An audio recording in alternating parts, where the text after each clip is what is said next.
ایشون هم رکوردینگ. آقا سلام علیکم. علیکم السلام. چطوری مارتین؟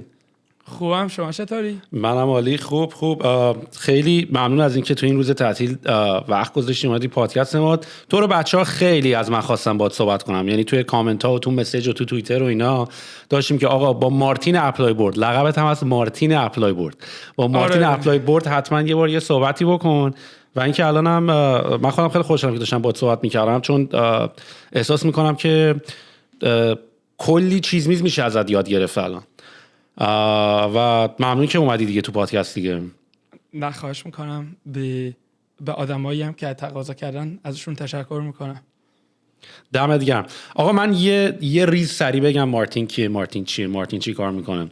مارتین بصیری یه پلتفرمی دارن بچه‌ها به اسم اپلای بورد که تو سال 2015 توی کانادا راش انداختن که الان نزدیک 800 نفر توی این شرکت کار میکنن و مارتین کوفاندر و سی او که به همراه دوتا برادراش این کمپانی رو راه انداخته. فکر میکنم که آخرین باری هم که راوندتون رو بستین توی مثلا راوند سی بود که اون موقع کمپانی شما 1.4 بیلیون دلار آمریکا ولیو شد، یعنی آفیشیالی شما جزو یکی از کمپانی‌های یونیکورن کانادا هستین الان در حال حاضر. و اینکه توسط دیلویت هم جزو یکی از فست ترین کمپانی در حال رشد توی کانادا انتخاب شدین. اینی که الان من دارم با یه کمپانی یونیکورن دارم صحبت میکنم، فکر میکنم یه تجربه خیلی جالب و یه اینسایت خیلی جالبی بخواد به همه ما بده، به خاطر اینکه من خیلی دوست دارم از زمان شروع تا این زمان الان باهات صحبت کنم، یعنی چالنجایی که داشتی، کاری که داشتی میکردی و پلتفرمتون هم خیلی باحاله. یعنی من موقعی که به عنوان یه دانشجوی اینترنشنال میخواستم بیام کانادا، اون موقع سخت بود، یعنی اون موقع باید جدا جدا برای دانشگاه اپلای می‌کردی یا حداقل از سایت خود آنتاریو فقط برای دانشگاه اونجا اپلای می‌کردی. ولی من فکر کنم کاری که شما می‌کنین اینطوریه که پلتفرم شما اینطوریه که شما بچه‌ای که بخوام به عنوان دانشجو اینترنشنال برای اپلای کنن بیان کشورهای مختلف از طریق پلتفرم شما میکنن. خودت یه توضیح بده دقیقاً چی کار میکنین و چی شد این ایده رو پیدا کردی، از کجا این ایده رو پیدا کردی. Take us through the path، از زمانی که شروع کردی این کمپانی و ایده تا زمانی که کمپانی یونیکورن شدن رو برامون توضیح بده. من دیگه فکر کنم ساکت بشینم. باشه. عرضم به حضورتون که من اهل شیرازم، دانشگاه شیراز رفتم. البته من قبلش یعنی کل این کارهای آنترپرنورشیپم از اول دبیرستان شروع می‌شد و که وقتی برای جشنواره خوارزمی و اینا ما سعی می‌کردیم جاتون خالی 3 بار فیل شدم. من سال اول و دوم و سوم هر سال فیل می‌شدم تا دیگه سال 4 بالاخره مقام گرفتیم. ولی خب دیگه کنکورم هم داده بودم و اومدم که بیام تهران، دانشگاه تهران یا شریف. حقیقتش خوشم نیومد، بابام به سری قولا و اینا بهم داد، دیگه موندیم شیراز. بعد تو همون دانشگاه شیراز ادامه دادم، خیلی هم کارم خوب گرفته بود و هم خوب کد میزدم، هم خوب هاردور انجینیر بودم، کار میکردم و دیگه بعدش تصمیم گرفتم که بیام حقیقتش و با یه بلیت یه طرفه اومدم کانادا سال 2010. وقتی اومدم تازه حتی زبانم خوب بلد نبودم، مجبور شدم برم ESL و اینا. بعد توی پیرسن ایرپورت که عموم اومد دنبالم، یعنی زن عموم که بریم خونهشون، من از وارد 400 که شدیم، فرودگاه هایوی 400 که شدیم، من همون لحظه یه جرقه‌ای تو ذهنم رسید داداشام باید بیارم، من با بلیت یه طرفه اومدم، بدون اونا حال نمیده. دیگه شروع کردم رو بابا کار کردم. ولی خب اونا 17 سالشون بود و سربازی و اینا که اینا رو قبل از سربازی فرستادیمشون و بالاخره من راچاشو در آوردم که یه نفر مثلا توی لیسانس چجوری میتونه بیاد کانادا. اینا رو که آوردیم، بعد همه دوستاشون هم به اون مسیج زدن آقا ما رو هم میتونی بیاری اینا. ما حقیقتش خانواده‌مون خیلی خانواده سطح بالایی نبود از بابت مالی بود، مثلا مادر پدرم educated بودن ولی که پول نداشتیم خیلی که بخوام مثلا شهریه خارج رو بدم و ما هر کاری اینجا کردیم برای که بتونیم شهریه داداشام بدم. حتی اینا مثلا دانشگاه UofT و واترلو اینا که میتونستن برن رفتن یکی از کالجا که فقط پول نداشتیم. ما یکی از کاری که میکردیم کار واقعا آدما رو کمکشون میکردیم با این ادمیشن. دیگه گذشت، دیگه شهریه‌شون دادیم. منم دیگه الان آردی کانادا رو ول کرده بودم، رفته بودم آمریکا، شام به عنوان مهندس کار میکردم. کارمو کویت کردم، یه دونه پروژه زدم، فیل کردم دوباره. من استاد فیل کردنم. فیل شد و یه پولم نداشتم. فرض کن پول ندارم، کارمو کویت کردم بدون ایده. ایده همینطور داشتم زدم، فیل شد. بعد دیگه من بودم و به قول قدیمی‌ها علی بود و حوزش دیگه. گفتم خب برگردم رو این دوباره دانشجوها رو کمک کنم یه پولی گیرم بیاد تا بتونم چیز کنم. این سری دیگه گفتم این سری اتوماتش میکنم که همینطور که دارم رو ایده دیگه هم کار میکنم این ایده بتونه برای خودش فقط پول رنت هم و اینا رو در بیاره. گولم بود که مثلا ماهی $1000 در بیارم که $500 پول رنت هم بدم، $500 خرج زندگی تا اینکه بتونم رو ایده های بعدیم کار کنم. زد و شروع کرد جواب دادن و بعدشم به داداشام اونام 2 تا شرکت زده بودن، گفتیم که ببیچونی تو اونام اومدن و می 2015 شروع کردیم. اولین پروداکت رو گذاشتیم، شبش یه نفر اپلای کرد و اون موقع دانشجوها رو شارژ می‌کردیم. رفتیم دانشگاه، بعد فهمیدیم که چقدر دانشگاه مشکل دارن. مثل هر بیزنس دیگه دانشگاه باید میخوان بهترین کوالیتی استودنت رو بگیرن، براشون خیلی درآمدزایی داره و خیلی دایورسیتی براشون مهمه، یعنی براشون مهمه که تو کلاسشون از همه داشته باشه. و یه بیزنس مدلی فهمیدیم که هست که میتونیم دانشگاه رو شارژ کنیم و هم خاطر سافر رو کردیم رایگان برای استودنت ها و شروع کردیم اینفراستراکچر مثلا Global Grade Conversion Requirement System SIM که میشه School Information Management CRM، اونا رو شروع کردیم درست کردیم. هنوز ما خیلی ورژن B2C نداریم برای دانشجو، تازه داریم به اونجا میرسیم. یعنی تا حالا همه کاری که داریم میکنیم داریم اینفراستراکچر میسازیم که کل دنیا، یعنی تو از هر نقطه‌ای به هر نقطه‌ای، چه دامستیک چه اینترنشنال، بتونی اپلای کنی و نه که حتی فقط هم بری اپلای کنی که بری که مثلا بیای سال 1 که تو مثلا دانشگاه تهران بخونی، سال 2 تو بری یونیورسیتی آف مثلا سوری این تو UK، سال 3 تو مثلا بتونی مثلا توی مثلا کالیفرنیا، سال 4 تو مثلا بیای تورانتو بخونی. داریم این اینفراستراکچر گلوبالی درست میکنیم که دانشگاه به هم کانکت بشن و این ترانزکشن ها بتونه با هم انجام بشه. یک کامبینیشنیه مثل ساس و مارکت پلیس و فینتک و با کلی هم دیتا و اینا آن تاپش بکنیم که مثلا دانشگاه میتونه اپتیمایز کنم. مثلا میگه من میخوام مثلا 100 تا دانشجو از ویتنام بگیرم، اینم ریکوایرمنت ها، بعد من میتونم با دیتا کل مارکت بگیم ببین این ریکوایرمنت گوشی مثلا نیست اصلا 100 تا دانشجو تو ویتنام که مثلا اینا رو داشته باشی. یه اشتباهی خیلی مثلا فاحشی میکنن که یه دفعه خیلی میس اوت میکنن اپورتونتی و خیلی هم دانشجوها براشون مشکل میشه دیگه. همین دیگه ما شرکت زدیم و توی الان 22 تا کشور آدم هستیم دیگه. تا حالا فارسی توضیح نداده بودم شرکتو. آره من به خودم 8 از 10 میدم. منم 2-3 بار اومدم ترایب فارسی توضیح، بعد انقدر ما ترایب پیچ کردیم که من دیگه از ذهن ناخودآگاهم تو خوابم برای تعریف میکنه. یه بار اومدم فارسی برای کی تعریف کنم اصلا یه جوری خراب کردم مثلا الان این میگه اصلا نمیتونه این کمپانیشو توضیح بده. ولی آره سخته استفاده از اون کلمه‌ها، خیلی سخته. ببین اینی که تو داری، این ایده که تو داری میگه، منم خیلی بهش وصل شدم، چون منم موقعی که اپلای کردم بیام کانادا و اون زمانی هم بود که من می‌خواستم اپلای کنم برای کانادا، خیلی شرایط مثلا دیدی که دنیای ما اینجوری که یا وزیر اینجا عوض میشه یا وزیر اونجا عوض میشه، شرایط عوض میشه، برای چند سه اینکه تو بتونی بری یا نری هم عوض میشه. و من خب وقتی اپلای کردم بیام کانادا، قبلش خب منم دانشجوی اینترنشنال استودنت اومدم دیگه. منم اینترنشنال استودنت اومدم و با یه وکیلی صحبت کردیم و به ما گفتن آقا دانشگاه تورنتو، نه ونکوور و اینجور جاها اپلای نکن که حتی اگرم قبول بشی اینا تو این شهرهایی که آره این شهرهایی که دیگه خیلی جا افتاده است و اینا میدونن که آدما فقط میخوان بپیچن بیان اینجا. مثلا کی میخواد واقعا درس بخونه میخواد بیاد تورنتو؟ مثلا مردم اپلای میکنن میرن یه جای مثلا نسبتا پرت‌تر که اونا مهاجر پذیرترن. و من یادم این پروسه رو و من زمانی که رفتم توی اون موقع هنوز سفارت کانادا توی تهران باز بود، میونه اون همه آدمی که اونجا بودن رفته بودن جواب ویزاشون رو بگیرن، فقط ویزای من اومد. یعنی کسی که برای دکترا اپلای کرده بود ویزاش نیامد، کسی که مثلا برای فوق لیسانس بود نیامد. من چون بعد از پیش‌دانشگاهی خیلی فرش و ساده رفته بودم اپلای کردم، به من دادن. یعنی من یادم روزی که من ویزامو گرفتم آدما دور من همونجا جمع شده بودن که آقا تو چیکار کردی که اپلیکیشن برنده شد.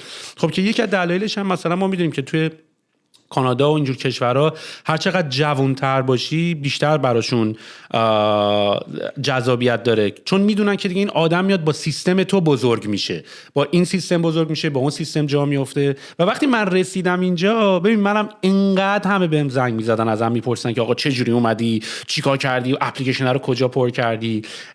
و این پروسه برای منم خیلی اتفاق افتاد. یعنی منم حالا شروع نکردم به شارژ کردن، ولی یکی از راههایی بود که همیشه آدمش فکر می‌کرد که این همه، یعنی خیلی بچه‌ها ایده میدادن، گفتم آقا بیا مثلا شروع کنیم بگیم تجربهاتمون رو شیر کنیم، به جای این وکیلا که دارن این کارو میکنن ما الان خیلی بیشتر از وکیلا این جریانیم و حسش کردیم و مشکل بقیه هم داریم میبینیم.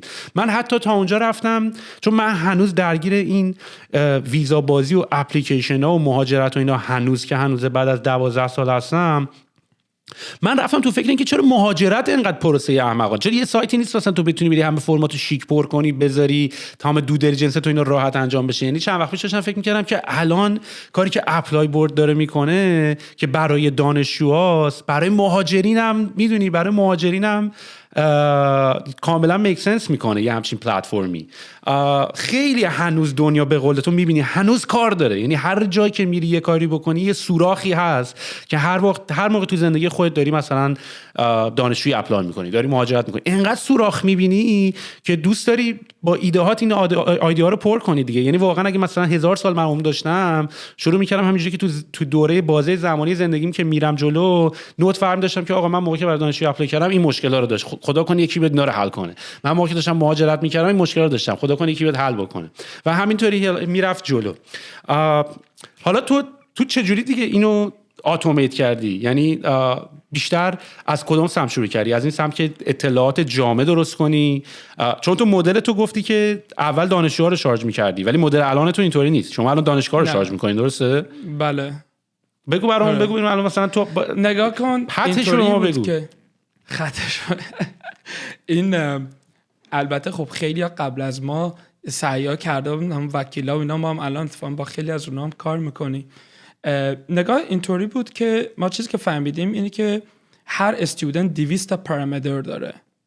بعد هر دانشگاهی که تو و مثلا کلی کشور دستینیشن، کلی کشور سورس کانتری، هر سورس کانتری هم ایژوکیشن سیستم های مختلف داره. مثلا ایران فقط 2 تا داره مثلا، خب، یا بعداً بعضی جاها مثلا تو نایجریا 8 تا دونه ایژوکیشن سیستم دارن. تو هند که خیلی زیاده، یعنی مثلا اگه توی مومبای تو درس خونده باشی ولی های اسکولت میتونه مثلا آی بی سیستم باشه، میتونه مثلا رو سیستم کمبریج باشه، میتونه رو سیستم دیلی سنترال سیستم باشه، میتونه رو مثلا هوم یعنی همون مومبای سیستم باشه. این بعد هر پروگرامی تو هر دانشگاه برای خودش ریکوایرمنت های خودشو داره. کلا اینا رو هم ضرب کنیم میشه 240 میلیارد کامبینیشن فقط برای کانادا، آمریکا، استرالیا و یوکی. و ما کاری که کردیم گفتیم که خب ما که نمیتونیم بریم تمام مهندسای کل دنیا رو هم بگیریم 240 میلیارد ایف نمیتونیم بنویسیم. بعد ما یه سیستمی درست کردیم به نام های آرتیکل. بعد اومدیم مثلا میگیم این کانسپت به تمام آدمایی که میخوان برن کانادا اپلای میکنه و این کانسپت فقط به یه سریا اپلای میکنه. بعد مثلا یه مثال برام میزنی قشنگ قابل درک شه؟ مثلا دارم میگم مثلا دانشگاه واترلو وقتی میخواد تو رو قبول کنه برای کامپیوتر ساینس، میگه که مثلا اگه تو دانشجو هندی باشی من میخوام معادل 93% جی پی ازت ببینم. حالا اگه هندی هستی و مومبایی درس خوندی ولی دیلی سنترال سیستم نخوندی یه 0.95 بهت میخوره. حالا اگه فیزیکت مثلا روی اکویولنت کانادا مثلا 90 به بالا باشه، من اوریج ریاضی لول 10 و 11 و 12 تو میگیرم. اگه اوریجش مثلا بالای 90 باشه 2 تا ریکام ازت میخوام. اگه ریکامات اوکی باشه you good you accepted. حالا اگه که اوریج ریاضیت پایینتر از مثلا 90 باشه ولی بالای 85 باشه، اون موقع ریکامات باید اینا رو بگن، اون موقع ایسا کاندیشنال.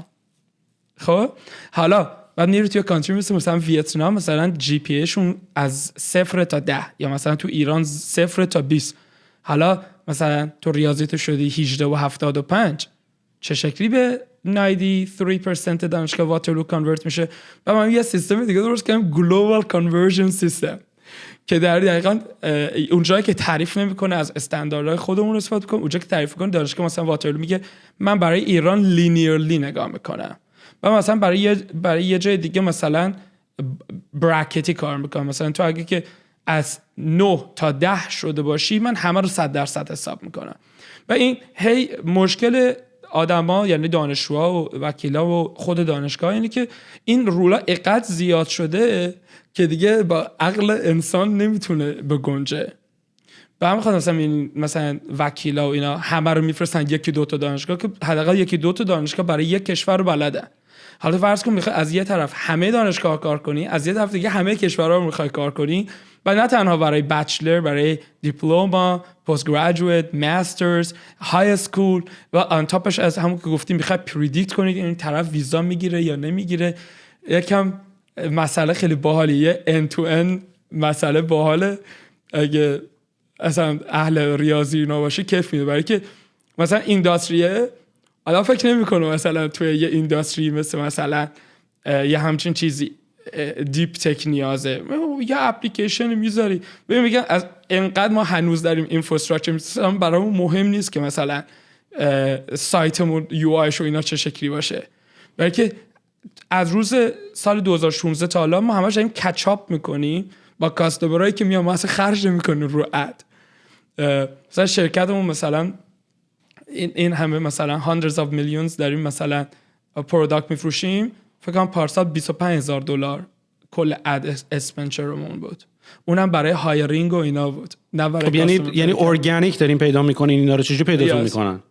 ببین خیلی نتورک افکت شدیدی داره. مثلا یه دانشگاه که میاد همه آدمای، بعضی دانشگاه 100% دارن میان رو سیستم ما، یعنی ما یه جورایی هم آمازونیم هم شاپیفای ولی برای این داستان.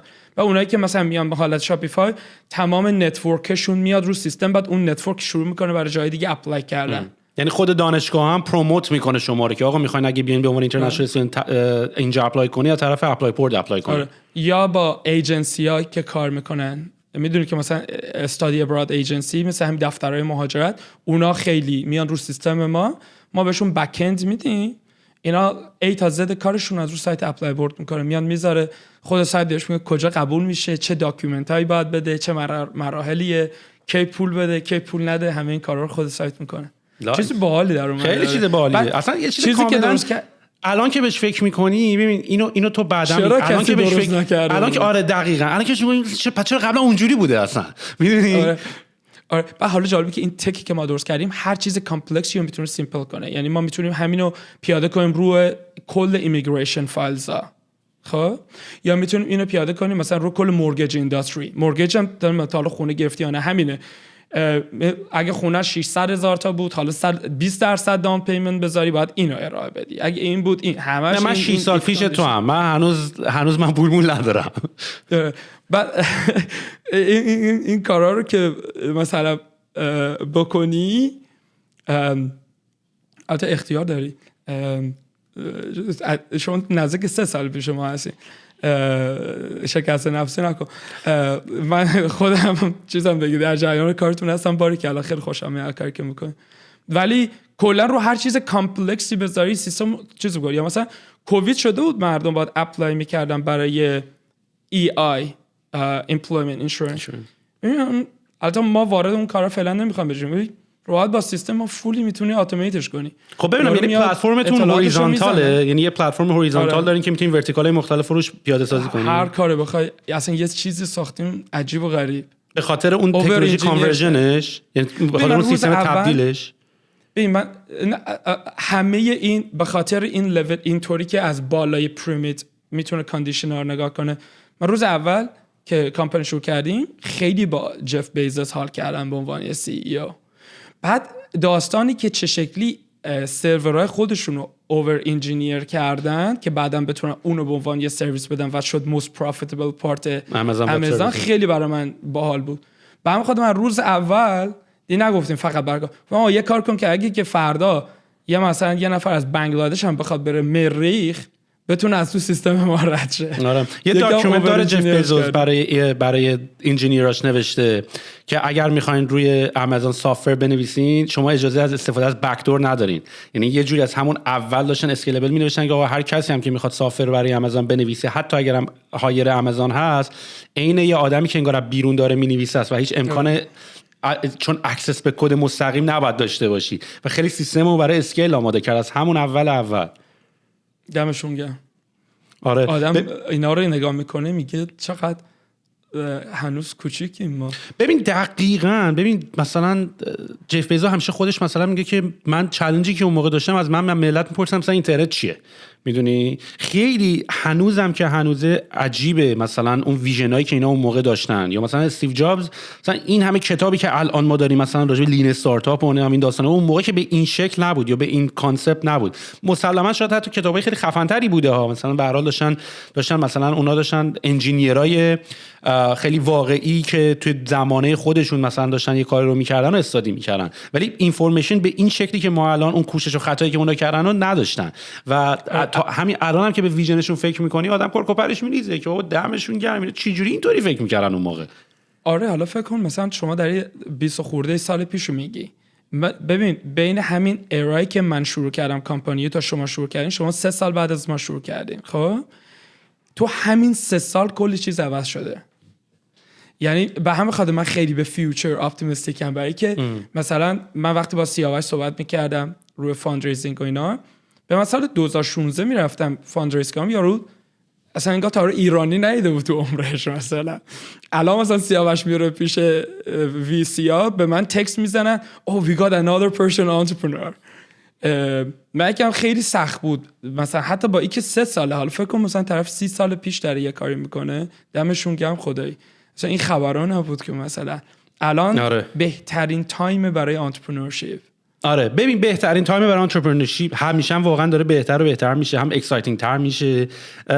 یه مقداری در رابطه با این که داره راحت تر میشه، نه که بگم سخت تر شده ها، ولی انقدر این تعداد امکانات و سرویس ها زیاده. قبلا شاید مثلا فیسبوک قبلا مثلا میخواد شروع کنه در حد اینکه آقا یه وبسایت بزنیم، میدونی با یه وب دیزاینر شروع کنیم، یه مقداری میتونستن ذهنیتشون رو آماده کنن. الان از همون اول این که من اپ اندرویدمو چیکار کنم، اپ آی او اسمو چیکار کنم، وبمو چیکار کنم، تیویمو چیکار کنم، اونو چیکار کنم، میدونی یعنی و استکام زیاد شده. یعنی الان کارت با یه نفر راه نمیندازه. مثلا همون اول شروع شاید واقعا یه تعداد زیادی آدم میخوای و همینو میخوام راجعش باهات صحبت کنم. با توجه به شرایطی که خودت گفتی که اون اولش خیلی مثلا اومدیم اینجا و خیلی دست و بالم مثلا اینطوری نبود که بخوام مثلا پول بپاشم، چجوری شروع کردی؟ حاجی ما پدرمون در اومد.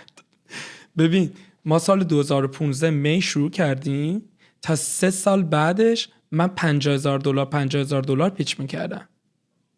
سال 2016 بستیم آلباس شرکتو تا یه نفر به من گفت پاشو بیا چین، من اونجا بهت RMB میدم، ببین میتونی یه طوری کانورت بکش بکنی شرکتو نجات بدی. یکی از اینوستورایی که he believed in us ولی که پول نداشت تو کانادا بهمون بده، که من 2016 امروز که گفت فردا پا شدم رفتم چین، 6 ماه چین زندگی کردم ببینم چه شکلی میتونم این شرکتمو نجات بدم. خیلی برای ما سخت بود 3 سال اول، برای که میدونی که اول که هنوز سایت درست نکرده بودیم و سایت هم که درست کنن امروز که دانشجو اپلای میکنن 1 سال طول میکشه بیان. ما هم تا اینا بیان مثلا پولی نمیگرفتیم، تراکشن هم نداشتم. بعدش هم سال 2015 و 16 و 17 یه مودی شده بود که قرار مارکت بیفته، یعنی همش نگاتیویتی و اینی که آقا یه اتفاق بد قرار بیفته. به همین خاطر کم کلا فاز منفی بود، ولی خدا شکر 2018 به بعد یکم فازا مثبت شده. من یادم مثلا اینوستر داشتیم 2016 میگفت من همه استاکامو فروختم، همه رو کش کردم، soon it's gonna be a big correction و 2000 داره میاد و پول نمیدادم، پدرمون در میومد. بعد ما هم چیز بودیم دیگه، منم حقیقت انگلیسیم اولش خیلی خوب نبود، سخت بود. بعد کانسپتش هم مثلا یه چیزی که تو چجوری تو الان فارسی کمتر بهتر میاد؟ نه چی؟ بابا فارسیم به این خوبی چشه. من بگو از کلا و زبون بلد نیستم. نه ولی بیشتر بچه خارجی میزنی تا بچه ایرانی. نه با خدا بابا من 10 سال پیش اومدم، خیلی هم ایرانیم. فقط دیگه نه برنگشتم، من دیگه بلیت یه طرفه پاش شده اومدی. من یه ایدئولوژی تو زندگی دارم، هر وقت میخوای به پلن ایت موفق شی نوک د پلن بی. آره منم منم انقدر بدم میاد از این بر پلن بی. مثلا اینجوری که آقا there is no plan B، میدونی مثلا با پراجکت منیجرام که مثلا صحبت میکنن اینجوری که آقا what is the plan B، اینجوری there is no fucking plan B، میدونی پلن A باید پلن A رو انجام بدیم، چون پلن B یعنی این که already تو دیسایددی که یه جورایی احتمالاً میخوای بری پلن B، میدونی برات رو پلن A نیست. یه چیزی بود میگفتش که the moment you think something not gonna work that moment it went wrong. It's done. Like البته ببین من باور میشه ما هنوز یه بارم A B تستینگ نکردیم. آره ببین آخه ببین مارتین کار you listen to it, a small pivot done. ببین واسه همینه که به نظر من یه چیزی که با استارتاپ خیلی حال میکنم اینه که تو خودت دنیا تو زندگی کردن هم یه جورایی مجبور میشی که یاد بگیری و میفهمی که آقا کار مغزه، این کار پلن بی و نکن و اینا کار مغز ما به عنوان یه موجود اِوولوشنری اینطوری طراحی شده که اگه دم ارتفاع وایسادی نرو، اگه میخوای دست به آتیش بزنی نزن، اگه یهو به یه چیزی دست میزنی سریع ریسپاند داغه دستتو میکشی. کار مغزت اینه که آنالیز کنه برای شرایط خطر، کارشه، شغلشه، وظیفشه، میدونی. و خیلی طبیعیه که تو وقتی یه چیزی رو بهش بیشتر فکر میکنی بیشتر مغزت بهت بیشتر دعوتت نمیکنه برای اینکه اون کارو بیشتر بکنی، مغزت تو رو دعوت همیشه میکنه برای اینکه اون کارا رو کمتر بکنی، میدونی. یعنی مثلا یه چیزی هم که از خریدی خیالت هم راحته، اگه مثلا 2 روز طول بکشه تا برسه، تو اون 2 روز تو اینجوری که شاید اینو نباید میخریدم، شاید اون کارو میکرد. کار مغزه است، مغزه فقط کارش نکنه. و اگه یکم آدم یاد بگیره که با مغزه فقط یعنی با قلبه باید کار بکنی، با مغز باید مشورت کنی، میدونی، نه که با قلب مشورت کنی. و من اینو خیلی دوستش دارم. یعنی یواشی باید آدم دستش بیاد با خودش چنده با کی مشورت کنه، با کی صحبت کنه، با کی چیکار بکنه. وگرنه مغزه که همیشه خدا قضیه رو چیز نگه می‌داره دیگه، خیلی بورینگ نگه می‌داره راستش بخوای. آره استارتاپ زدن کار دله. با آخه کدوم مغزی میگه برو زندگی تو ول کن، روزی 16 ساعت 17 ساعت کار کن، تو کل آنسرتنتی باش که مثلا کارت بتونه جواب بده. یکم شبیه بیشتر کار دل دیگه. کیفم میده خدای من خیلی حال آره استرسش هم واقعا بالاست. آره کار باحالیه. آخه ربطی هم من فکر نکنم به بچهای تک و استارتاپی داره. همون نجاری که توی کارگاهش هم داره مجسمه میسازه داره عشق میکنه، اونی هم که نصف شب واسه داره آهنگشو کامپوز میکنه داره عشق میکنه، کارگردانی که داره فیلماشو میزنه هم داره عشق میکنه، میدونی، همش توی اون بابه. ما هنوز تو دوره اینداستریال موندیم که 9 تا 5 بریم سر کار. برای پول نباید کار کرد. یا شاید هم نمیدونم، شاید هم به خاطر اینکه مثلا انقدر لایف یکم مثلا نسبتا سخت شده که من اصلا اینو نمیبینم. من احساس میکنم لایف همینطوری تاریخو که نگاه میکنی بهتر و بهترتر شده. خب پس با چی شروع کردی؟ اگه پول نداشتی، تازم اومدی، تنها هم اومدی، چجوری اولین بار ایده رو ساختی؟ چون وقتی تو میگی کمپانی من الان دیگه یونیکورنه، آدم یه احساس میکنه که از همون بد و شروعش همه چی اتفاقا مرتب و منظم انجام شد، پرفکت انجام شد تا رسیدی به این پث.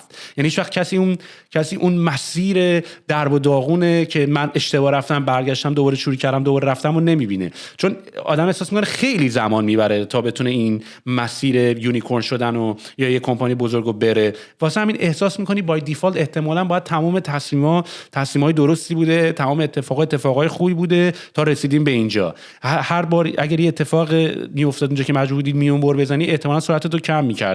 ولی میبینیم که طی یه بازه زمانی 7-8 ساله شما الان این راه اومدین. اپلای بورد درسته 5.5 ساله داره شروع شده، ولی من از سال 2002 شروع کردم یاد گرفتن. یعنی از 14 سالم بوده که که توی ایران بودم. من شروع کردم مثلا اسمبلی یاد گرفتن و سرکت دیزاین و یه دونه سامر من یادم نمیاد تو های اسکول که مثلا یا کار دیگه ای کردن باشم به غیر از دستگاه درست کنیم بریم جشنواره خوارزمی دوباره فیل می‌شدیم. من اتفاقا این خوبه. این قضیه بود که به دکتر گفتن تو مثلا چرا برای ربع ساعت جراحی چشم مثلا 100 میلیون میگیری؟ گفتم من 30 ساله دارم کار میکنم تا یاد بگیرم چجوری این چشم رو تو ربع ساعت جراحی کنم.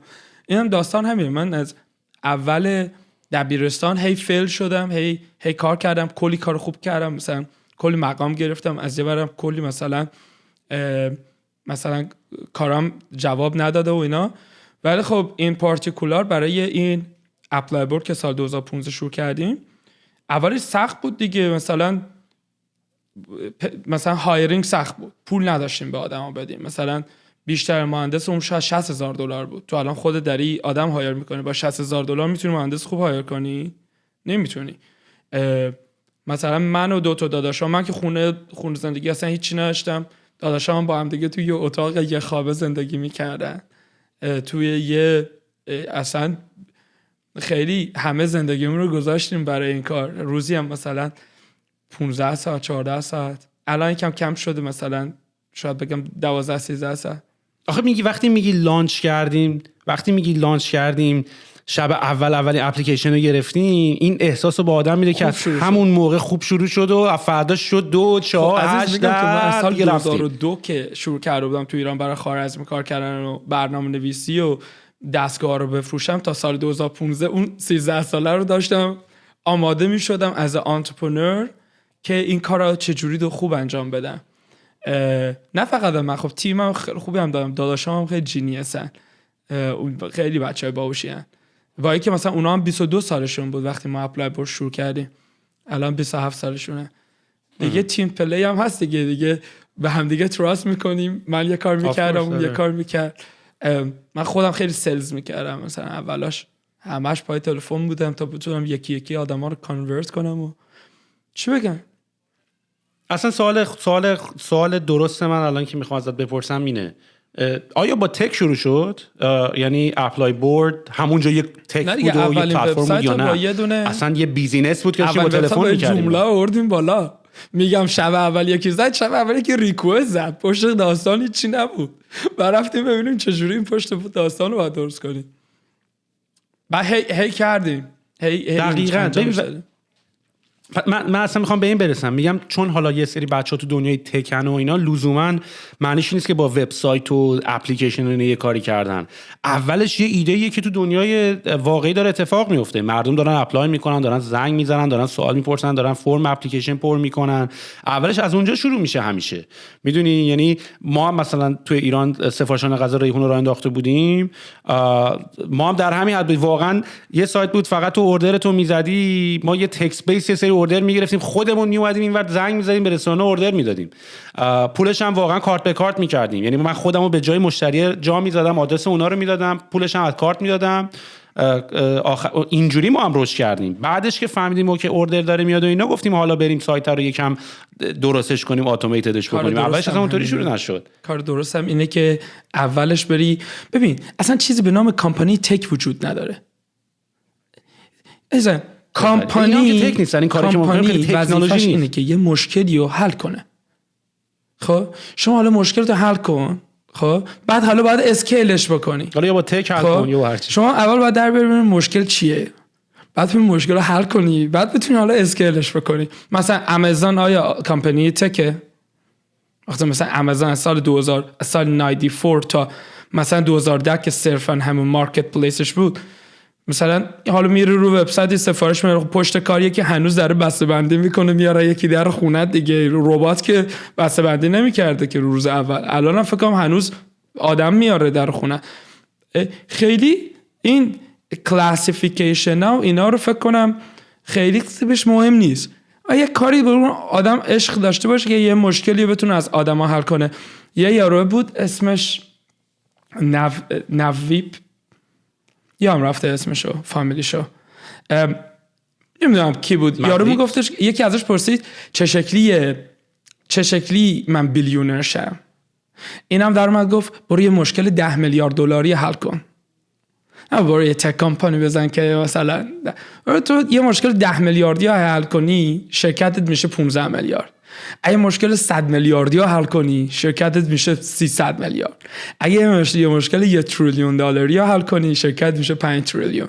هر چقدر میری این گپ مولتیپلش بیشتر میشه چون که نتورک افکت میگیری، هی میتونی چیزای گنده تر درست کنی. پرابلم آدم باید حل کنه، خیلی فرق نمیکنه چه شکلی حلش کنه. آفرین دقیقاً. و ببین من توی ایران که یا حالا همه جای دنیا مثلا الان دیدی که تو سیلیکون ولی هم دیگه مسخره بازی شده دیگه، برای مشکلایی که واقعا خیلی شاید اونقدر ارزش نداره ملت دارن کارایی میکنن که مثلا عدم وجود مشکل یکی زده بود دیگه، به خاطر عدم وجود مشکل دارن آنترپرنور کارهای خیلی عجیب غریب دارن میکنن. ولی این که اون ایده و اون مشکل حل کردن اون مشکل چقدر مشکل بزرگیه برای آدما خیلی مهمه. چون من این اشتباه رو دیدم خیلی انجام میدن که به واسطه اینکه فکر میکنن یه ایده خیلی باحالی دارن و ایده رو میتونن با یه وبسایت و اپلیکیشن حل بکنن، میرن وارد اون میشن و بعد میبینن سرمایه‌گذار نیست، براش میبینن اونقدر یوزر تراکشن ندارن و بعد شروع میکنن گیر دادن به اینکه یا اینوستور پیدا نکردیم یا مثلا آدم اونجوری نبود. ولی نکته اصلی همینه، مشکل اونقدی مشکل یا بزرگی نیست حل کردنش یا اونقدی گره از کار کسی باز نمیکنه که حاضر باشه براش پول بده. میدونی یعنی مثلا من خودم هنوز مشکلایی دارم که ترجیح میدم، یعنی پول داد هنوز حاضر نیستم پول بدم که کار حل بشه. میدونی هنوز اینجوری که خودم میکنم دیگه، مثلا 5 دقیقه است 10 دقیقه است، ولی بعد یواش یواش میرسی به یه جایی که میبینی ارزش تایمت بیشتره. اونجاست که میگی که خب باشه من الان 10 دقیقه من تایمش ولیوش برام من میارزه که اینو بابتش هزینه کنم و یه جور دیگه این کارا رو انجام بدم. و این مشکل رو من یک از دلایلی که خیلی از استارتاپ، چون استارتاپ‌های موفق زیادی هم فیل میکنن مارتین، یعنی لزوما فقط استارتاپ شکست خورده نیست که فیل میکنه، نصف این سافت‌ورایی که فری میان و موفقن و میترکونن ولی به خاطر عدم جنریت کردن ریونیو از پا در میان میبازن. لزوما فقط ایده خوب نیست که حالا برده، بعد مارکت ایده دایم دازن، یعنی 12 تا دونه ایده 10 سنت. نگاه توی جنریشن مختلف استارتاپ بعضی چیزا خیلی اوورریت شده. مثلا الان پروداکت خیلی اوورریته، خیلی همه پروداکت چی باشه. اصلا زوم نگاه کن، آیکوناشو نگاه بکن، انگار ویندوز 98 مثلا. بود این یارو شرکتش 200 میلیارد دلار دیگه، پرابلمو داره حل میکنه.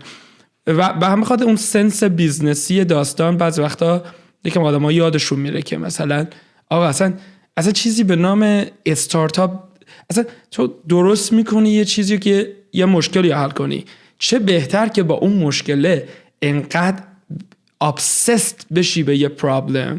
خب ببین مثلا من پرابلمم این چیه، ما تو کل دنیا 165 میلیون دانشجو داریم که تو دانشگاه هستن.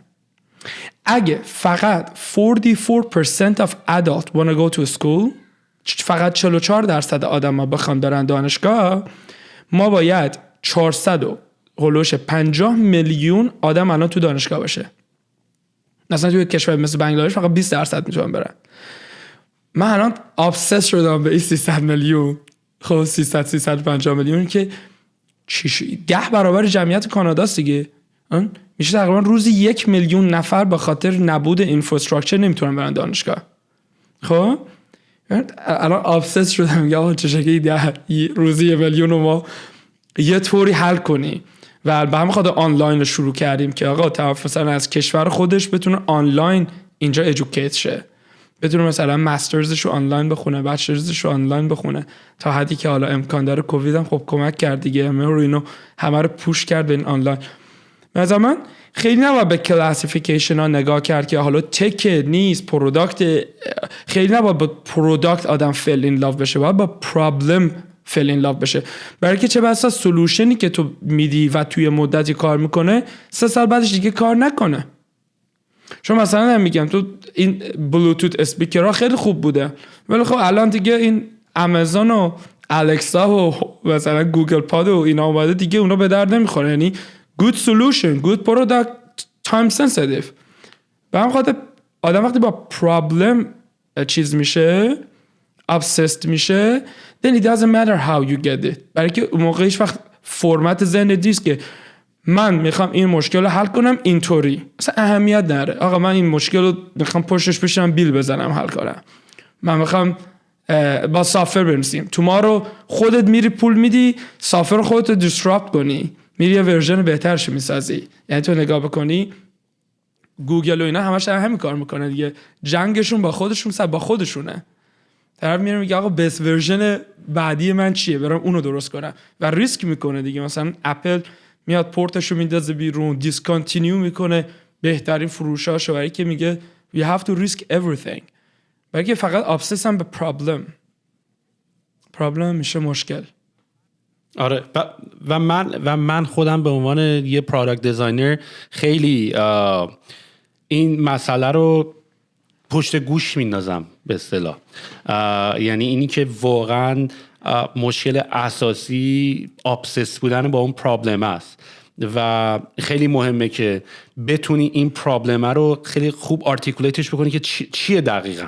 میدونی یعنی شاید مثلا الان برای من توی ترایب کار راحتی نیست که بگم دقیقاً چه مشکلیو که ما داریم حل میکنیم، میدونی، چون آیدیای اوپن اندد تری هم هست. میدونی یه سوالی که میخوام ازت بپرسم مارتین اینه که آینده ایژوکیشن رو چطوری میبینی؟ چون آینده ایژوکیشن خیلی هم روی کمپانیت هم تاثیر خواهد گذاشت. یعنی تو اگر الان یه پلتفرمی داری که داره آدم جذب میکنه برای دانشگاه‌ها، آیا به عنوان یه فاوندر به آینده ایژوکیشن نگاه میکنی که شاید اصلا آینده ایژوکیشن این نباشه که بچه‌ها برن دانشگاه که بخوان اپلای کنن و اپلیکیشنشون اکسپت بشه یا نه؟ ممکنه کمپانی تو تا 3-4 سال دیگه رلوونت باشه بعدش نباشه. انقدر جلوتر فکر میکنی یا نه الان وقتش نیست؟ آره یه پلن 25 ساله دارم، یه بلاس 40 ساله. چجوری میتونی اینقدر های لول به قضیه نگاه کنی؟ من آینده رو خوب میتونم ببینم. تیکه که خوب بلد نیستم که چجوری اون چیزی که میبینم بتونم برای دیگران توضیح بدم یا بدونم قانعشون کنم آقا آینده این شکلی میشه، با خدا این شکلی میشه. بعضا پیر تو پیر ایژوکیشن خیلی بزرگ میشه. الان کاری که تو داری میکنی این تیکه که تو بتونی یکی دیگر رو ایژوکیت کنی. خب حالا اونی که ما داریم چی کار میکنیم به خاطرشو من نمیگم، برای که that's a whole secret sauce of ما داریم چه کار میکنیم که تا 30 سال دیگه همه چی فرگمنتد میشه، همه چی کامپیتنسی بیس میشه. یعنی تو برای که یه مهندس برق بشی باید یه سری خصوصیات رو داشته باشی، مثلا یاد بگیری چه شکلی یاد بگیری.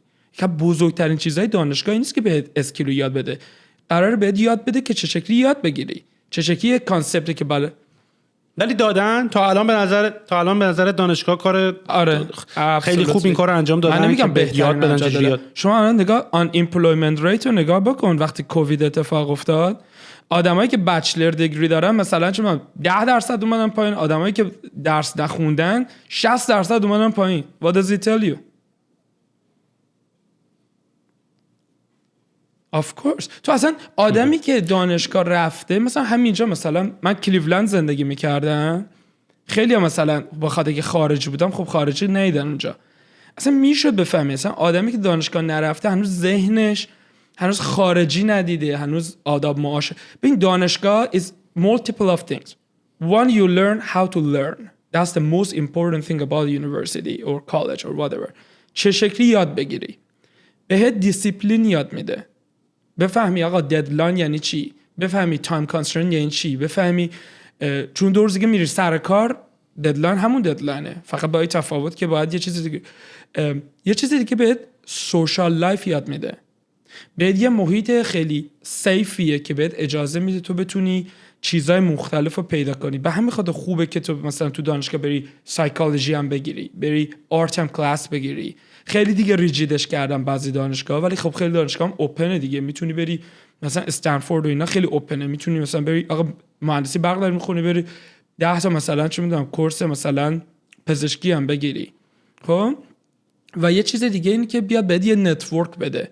یه دوست الان نگاه بهترین دوستای خیلیا دوستایی که تو دوران تحصیلشون پیدا کردن، یه سری آدما که it's okay you fail، دیدن فیل شدی ریاضی یک تو، it's okay next time you are failing say oh okay آقا منم ریاضی یکم افتادم حالا استارتاپم بیفتم who cares، یه دونه فیلیر دیگه. دانشگاه وظیفش اینه وگرنه تو تمام چیزی که توی دانشگاه یاد میگیری به عنوان تکنیک، به عنوان اسکیل منظورم مهندسی برق یا اونو رایگان میتونی روی یوتیوب یاد بگیری. That's not necessarily the role of the university to do. ولی آیا تو یوتیوب هم میتونی کلابریت کنی با آدمای دیگه؟ به همین خاطر دانشگاه عوض میشن، اصلا فرمت دانشگاه عوض میشه. به همین خاطر من فکر میکنم شرکت ما یکی از 10 شرکت بزرگ کل دنیا بشه، برای که اگه ما بتونیم این اینفراستراکچر رو درست کنیم میتونیم، چون نیاز ایژوکیشن که از بین نمیره، بعد بیشتر هم میشه اتفاقا. تازه تو میشی لایف تایم لرنر. قبلا میرفتی 4 سال درس میخوندی، 30 سال اکانتنت میشدی. حالا دیگه نه، 1 سال میخونی، 1 سال کار میکنی، دوباره 3 سال بعد باید بری یه چیز دیگه یاد بگیری، سافرها عوض میشه. حالا همه اینا رو ما داریم میکنیم که where do you go to find your path؟ کجا بری راه موفقیت تو پیدا کنی، آدمای موفقیت دورت بکنن. مثلا اون کلاب بودن دانشگاه رو چه شکلی میخوایم برای آنلاین درست کنیم که تو مثلا سهیل علوی که از ایران داری آنلاین مثلا از دانشگاه مثلا مک مستر بچلر تو میگیری، بتونی همونقدر کامفتبل بشی با مثلا AJ از دیلی که بتونین فرند بشین با هم، بتونی اون فیل سیف بکنی که آقا حرف تو بزنی. برای که اگه نتونی تو دوران دانشگاه حتی همون حرف چرت خود آدم اون چرت رو بیان کنه، چه شکلی میخوای خلاقیت درست کنی درست دیگه تو محیط کارت؟ بعد آدم بتونه یه حرف بزنه و بقیه هم مثلا بهت بخندن، 10 بار که بهت خندیدن بگی اوکی خب اشکالم نداره که من از 10 تا حرفم 9 تاش بد باشه، اون یکیه که خوب باشه that's enough. That's the role of the schools. ببین خیلی حال کردم با این حرفت که گفتی مدلی که تو آینده اتفاق میفته تو قراره بشه لایف تایم لرنر، و این اتفاقی که الان من میبینم برای خیلی افتاده. من احساس میکنم که بعد از اینکه برای خیلی مدرسه و دانشگاه تموم شد یا تموم میشه، دیگه اتفاقا به اون شارپی و اسمارتنسی که قبلا تو دوره دانشگاه و مدرسه بودن نیستن. الان شبیه رباتایی که میرن سر کار و میان و از اون موقع دیگه ایژوکیشنشون پاس شده. یعنی من با بچه‌ها، من با دوستای خودم، حتی با خیلی دوستای بچگی که مثلا تا دبیرستان و راهنمایی اینا باهاشون بودم الان صحبت میکنم، احساس میکنم دیگه سقف آموزش همونجا بوده. یعنی همون تا همون شیمی سئو، تا همون از اونجا به بعد دیگه خیلی آپگرید نشدن. و به خاطر اینکه تا توی بازه زمانی دانشگاه مدرسه تو رو پول میکنه، تو رو میکشه، تو رو اجبار میکنه که باید یاد بگیری، از اون ورش دیگه تو فریدام داری. اگه خودت دنبالش نری دیگه بهت این آموزش داده نمیشه. و خیلی احساس میکنم چیزی که الان ازت شنیدم و با طرز تفکرت الان آشنا شدم اینطوریه که نه تنها ما خودمون رو رلوونت میدونیم در آینده، نه تنها اینی که نمیترسیم از اینکه آموزش آینده چطور خواهد شد، بلکه خودمون اصلا داریم ریتینک میکنیم، داریم فکر میکنیم در آینده چجوری خواهد بود. ما میخوایم اون پلتفرم رو معرفی کنیم، نه تنها یعنی ما توسطش اتک نمیشیم، نه تنها اتک نمیشیم، we are going to create it. اتفاقا شما میخواین اتک کنین این مدل ترادیشنال رو. گفتم 340 میلیون نفر آدم نیاز به تحصیل داره. 340 میلیون نفر میگه چی؟ یعنی تمام دانشگاه دنیا رو 2 تا دیگه بسازی تازه اینا میتونن برن مدرسه. تازه این تا سال 2035. الان این مثلا کشوری مثل نایجریا و یوگاندا و اینا جی دی پی شون داره 7-8% در سال میره. کل دیمند هم بیشتر میشه. این دیمند امروزه. یه فکر خیلی باحال تو ذهنمه. اگه این بشه دنیا خیلی قشنگ میشه. واسه همین گفتم نگاه من 32 سالمه، همش میگم تا 75 اینا دیگه باید اون قضیه رو بتونم درستش کنم. حالا دیگه یکم بیشتر طول کشید، علمم رشد کرده، حالا دیگه فوقش 90 سالگی میرسیم دیگه به اون داستان.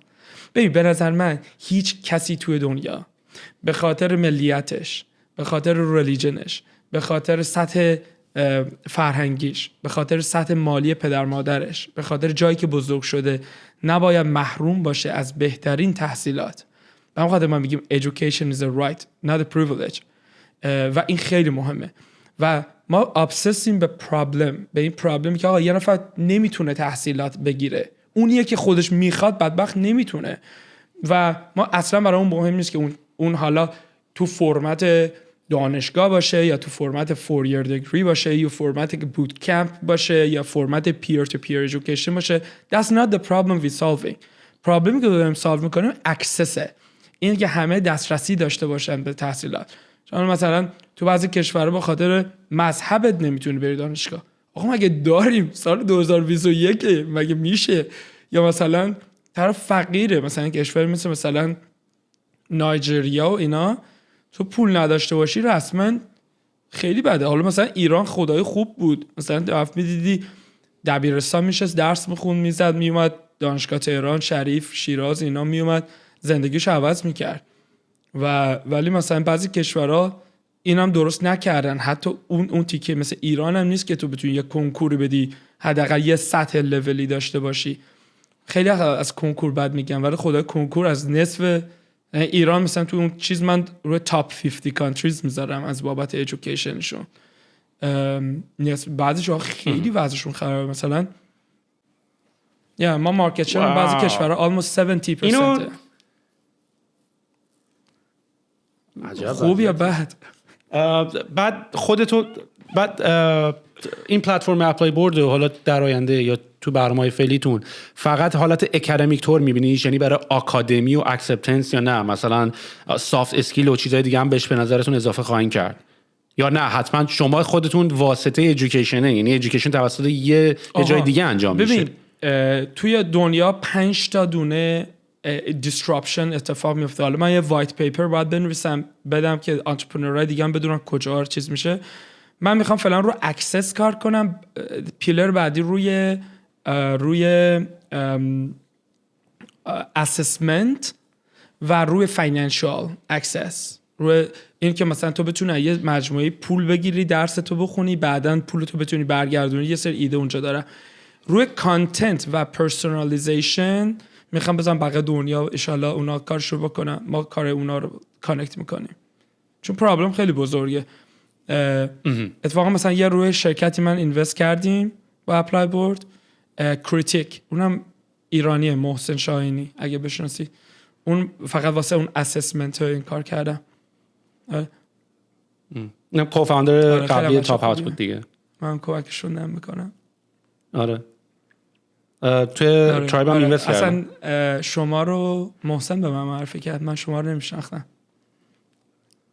آره نایس. خب ما تازه داریم میفهمیم کی ما رو محسن زنگ گفت بابا اینا خیلی بچه‌ها خوبیان، خیلی باهوشن. بعد گفتم خب بکن. بعد معرفی کرد، من هیچ وقت نگفتم، من می‌خواستم کل 2 میلیون رو خودم بهتون بدم. بعد گفتم همه رو با اپلای بورد میدم. بعد امروز که دیساید کردم پس برداشت سیاوش زنگ زد بسته بود همه چیو، به چنا سرعتی رفت. آره ما هم ببین ما هم اون حرفی که تو زدی ما هم دقیقاً داستانمون همینه. یعنی ما هم با هیچی کلی اکسایتمنت جنریت کردیم و من فکر میکنم مال ما هم داستانش مثل مال توه. ما هم یه دید خیلی جذابی از آینده داریم، بعد تونستیم این دیده رو به تصویر بکشیم و تصویری که کشیدیم برای همه خیلی جذاب بود. یعنی بیشتر به جای این که مثلا خیلی اینوستورها بیان بگن آقا باشه بیا یه پولی روتون بذاریم، بیشتر همه طرفدار و فن این آینده شدن. یعنی همینجوری که ما هم دوست داریم اون آینده رو ساپورت کنیم، ما هم دوست داریم این آینده رو ببینیم، ما هم دوست داریم این آینده اتفاق بیفته و ما هم راجع به اون اکسایتد شدیم و این هم برای ما خیلی جذاب و جالبه. یعنی هر کدوممون یه تفکری از یه آینده‌ای داریم که خیلی جذاب و باحاله و داریم تلاش میکنیم که سریع آینده رو اتفاقش رو ببینیم. چیزی که زنگ زدم داداشم، بعد همون آینده‌ای که شما دارین رو کانورتش کردم روی هایر ایژوکیشن. گفتم اینا یه همچین کاری دارن میکنن، به نظرت اینجوری بکنیم؟ گفت برو با اپلای بورد اینوست کن روشون. ولی خب خودم هم آخه داشتم در عین حال سیاوشو به همه اینوسترها معرفی میکردم دیگه. خب بستینشو ما هم حالا هر طوری بتونیم کمکتون میکنیم که آره. آخه ما دوست داشتیم یه دایره هم از آدمای این کار تشکیل بدیم. یعنی ما اتفاقا مجبور شدیم خیلی خرد کنیم که همه بتونن بیان. یعنی اینجوری مثلا مردم می‌خواستن پول بدن، اینجوری که نه متاسفانه ما بیشتر از اینقدر نمیتونیم قبول کنیم که همه بتونن همه رو بیاریم توی بازی، که یه دایورسیفای بکنیم پورتفولیو رو. انترپرنور خوب کارش دقیقاً همینه که بتونه تمام ریسورس ها رو درست کنه، ریسکش رو دایورسیفای کنه. شما کار درستی کردین، کاملا کار درستی کردین، باریکلا. من اصلا افتخار میکنم شما رو میبینم، برای که حس میکنم که مثلا یکم حقیقت زمان ما نبود ایرانیای دیگه ای که تازه اومدن، یعنی تمام ایرانیای موفق نگاه کنی اینا اونان که زمان شاه اومدن یا بعد انقلاب، مثل دارا خسروشاهی و پرتویا و اینا، همه مال اون ایرا هستن. بعد من مثلا تازه شروع کرده بودم نگاه میکردم نبود، میگفتم خب یعنی چی، چرا مثلا هیچکی نیومده مثلا 5 سال پیش مثلا یه کاری کرده باشه، اصلا نبود. ولی الان ماشاءالله شما کار میکنین. من حداقل 7-8 تا این انترپرنور دیگه هم میشناسم که از بچه‌ای که تو 10 سال اخیر از ایران اومدن، دمتون گرم. اینطوری باعث میشه که بچهای دیگه هم یاد بگیرن که آقا درسته کشورت عوض کردی، خیلی کار سختی نیست، شروع بکن. یعنی فرمولیشن موفقیت پرسیستنس، پشن، پیپل، پروسس و اینا رو داشته باشی هر جای میتونی موفق شی. آره دقیقاً. ببین یه سوالی میخوام ازت بپرسم، واقعا مشتاقم که ببینم چجوری این کارو میکنی و سوالم از این بابت اینه که تو چطوری میتونی خیلی با توجه به این که اون موقع که کمپانی تو بیزنس تو شروع کردی و این همه کار باید انجام بدی، یعنی مثلا باید آدم باید هایر بکنی، نمیدونم باید پروداکت تو بسازی، باید دیلا رو ببندی، باید با اینوستورها ریلیشن تو برقرار بکنی و باشون صحبت بکنی و تو از خواب که پا میشی خیلی کار ریخته رو زمین و باید پاشی اونا رو انجام بدی و با توجه به اینکه این کار رو بکنی بازم یه زمانی رو احتیاج داری که خیلی های لول به آینده هم فکر بکنی. اول از همه میخوام بپرسم که آیا این بعداً اتفاق افتاد؟ یعنی آیا اون روزای اولم تو انقدر های لول داشتی به 20 سال آینده فکر میکردی، یا نه فقط داشتی 5 متر 10 متر جلوتر تو میدی فعلا داشتی اون قسمت رو انجام میدادی، یا نه از همون اول داشتی 24 کار میکردی و برن‌اوت کرده بودی خودتو که هم کارهای هفته آینده رو انجام بدی، هم بخوای نگاه کنی ببینی 10 سال گذشته 20 سال آینده چجوری اتفاق خواهد افتاد؟ چجوری منیج کردی که کی توی دور اسکیجول باشی به اصطلاح و کی تو منیجریال اسکیجول و کی اینی که مثلا بخوای فیوچریستیک به قضیه نگاه بکنی؟ چجوری این همه کلاهو گذاشتی؟ و این سوالو ازت به این دنبال از این جوابای کلیشه‌ای نیستم بهم، چون منم دارم همون کارو میکنم، ولی الان خیلی سخته که کارهای روزانه رو بکنی به آینده هم بخوای فکر بکنی. چجوری این کار میکنی؟ خیلی سخت. به سختی ها، به سختی داری این کارو میکنی. نه ولی زمانش سختی. نه ولی از کی شروع شد؟ از کی شروع شد؟ از همون اول مسلماً به آینده 20 ساله فکر نکردی؟ ببین از همون اول کردم. ببین نگاه اینطوری بود که من نگاه فاندریزینگ خیلی کمکم کرد، چون آدمای خیلی باهوشی میان روی کمپانیت نظر میدن و من حتی یک بار نشد که ایگنور کنم نظر یه نفر رو. من همه رو لیسن میکنم ولی اکسپت نمیکنم. من میرفتم اینا رو پروسس میکردم، اصلا خورد بود چی میگی تو فلان میشه، بذار ببینم گوگل بکنم ببینم میشه اینطوری نمیشه. تایم خب خیلی کار میکنم من، مثلا صبح 7:30-8 دیگه استارت رو میزنم تا مثلا 10:30-11. حالا قبلا که دیگه میرفت و زن نداشتم هنوز دیگه دفعه مثلا 2 تموم میشد، ولی خب الان دیگه مثلا 10:30-11 شب و خب تیم خوبی هم حالا. پس خانومتو کی میبینی؟ با خانومت کی چیل میکنی؟ با خانومت کی رفت آمد میکنی؟ حال شانس آوردم خانمم خب تازه چیز کرده، اونم کوریرش تازه شروع کرده دندون پزشک، اونم خیلی خوب کار میکنه، کارش براش مهمه. خب از بعد خب مثلا ویکندها رو یکم کمتر کار میکنم و اینا. خیلی من کار میکنم. خدای هر کسی بیاد بگی که یعنی این قضیه رو هیچ وقت بخفیش نمیکنم. فکر کنم چند سال اول اپلای بورس هفته 100 ساعت رو راحت میزدم، الان راحت هفته 80 هست مثلا. ولی خب چیز دیگه چه شکلی که میگی یه آینده تو ذهن نمیدونم تو چه جوری فکر میکنی. That's a good question. حالا من بگم من چه جوری فکر میکنم بعد تو بگو چه جوری فکر. من آینده تو ذهنم یه مشه، خب و بعضی جای مشه سیاهه. اونجایی که سیاهه رو نساختم هنوز. اونجایی که میدونم چه جوری میشه آینده یه مشه و این مشه هی داره تغییر میکنه. بعد هر از چنگایی مثلا یه اتفاق میفته، مثلا راه میرم با آدما حرف میزنم خیلی اتفاق میفته. مثلا الان داشتم با تو حرف میزدم، تو داشتی از من سوال پرسیدی، یه دیگه فلش بک کردم، داشتم یه تیکه مشمو درست میکردم و این هی درست میشه دیگه، هی به مرور زمان درست میشه. یعنی هم موقع هم که داری ایمیل میزنی یه تیکه مشه درست میشه و هر جا دیدم تیکه مهمیه که بلد نیستم کار استاپ میکنم میرم سراغ مشم. یعنی پرایورتی یکم آیندن، برای که البته من سی ای او هم. سی ای او کارش فاندریزینگ، هایرینگ، ویژن.